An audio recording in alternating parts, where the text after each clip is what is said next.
Pause. This is Paul Smith.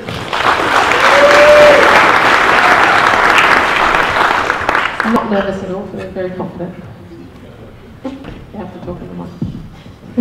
Got a couple of questions. We're doing a finance series, so we've got you up here just to be pretty open and out there with your views on finance and how that fits in with church. But one of the things in life, you've actually found your life's purpose in life, and can you just share a bit about how you found that?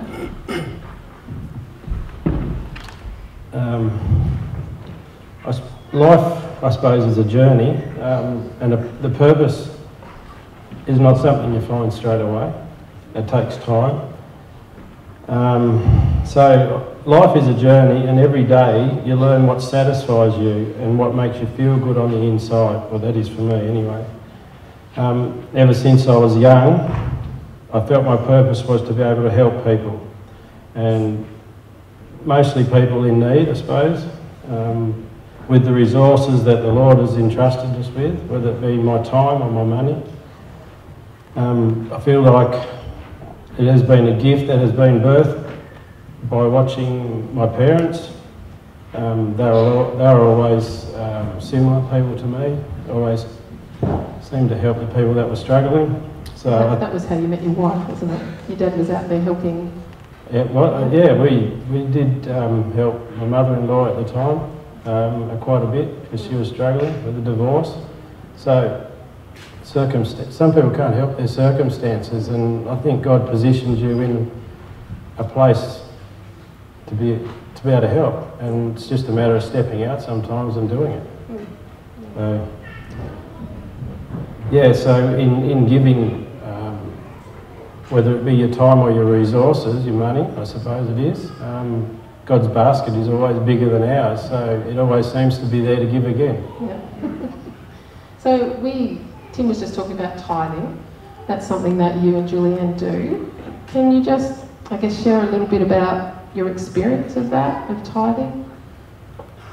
Well, the same token, was brought up in a Christian family. Mum and Dad always tithed, and I knew what the Bible said on tithing. I went to a church that believed in it, out at Longford. So it was just a natural thing to do. It hasn't always been easy. I can remember earlier in the marriage where, funds were tight. And we had to borrow some money off Mum and Dad to be able to buy the groceries one week, so there wasn't a real lot about, but we consistently have tithes all our life. And I think that's just a matter of being obedient, and God blesses you because you are. You're just doing what He asks. So in those hard times, have you ever considered not tithing? So, yes. Sometimes I used to think, gee, I wonder how much I would have if you'd, banked the stuff. Yep. But I don't think it works like that. I think God blesses you in a lot of other ways. In our case, there's business opportunities that come along or He gives you a vision of things to do. To be able to either increase your income to give or to keep your tithe going, because the more you earn, the more tithe you bring into the storehouse as well. So you've seen it more as an investment rather than you've just given it away and it's lost. Your tithe has almost become an investment, that what you've sowed into God, He's sowed much more back. Oh, absolutely. His basket tells you. His basket's so much bigger than ours. Just test Him and see. Yeah. So there's tithes and then there's offerings. I guess what's the difference, and what's your experience of those two things? Well, I suppose the basic rule of a tithe is always 10% of your gross. So an offering is over and above that. Now, an offering, me and Julianne, has never been something that is a regular thing, I suppose. It's just when God brings somebody along or something that you need to give to. And it's something that we talk about together.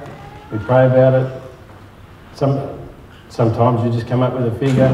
It usually is money. and you do it. It's a sacrifice. But I think by the same token, there's blessing involved. You know, if you've been entrusted to give what God has given you to give, then He's faithful to give you more to give. So He trusts you with just doing that. So over the years, you've found yourself in a position where you've had some financial freedom to actually give above and beyond.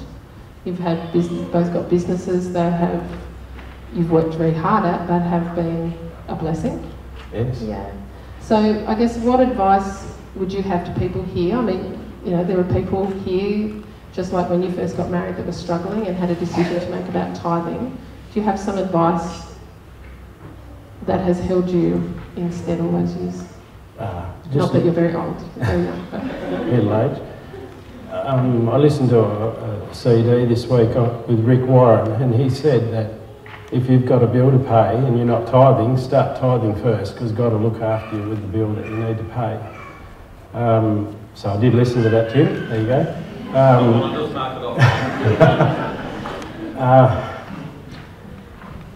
What was the rest?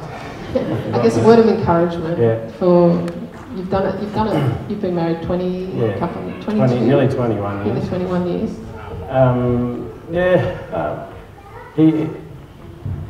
You got to be faithful in doing it. It's not easy.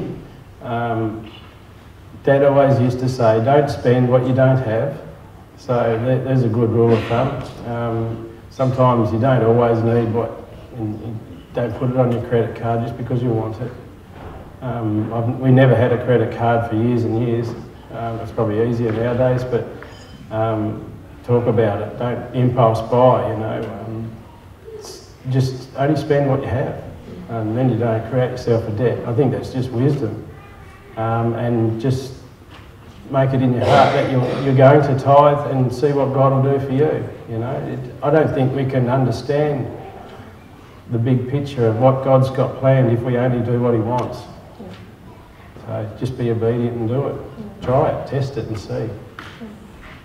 Thank you so much. Let's give him a round of applause.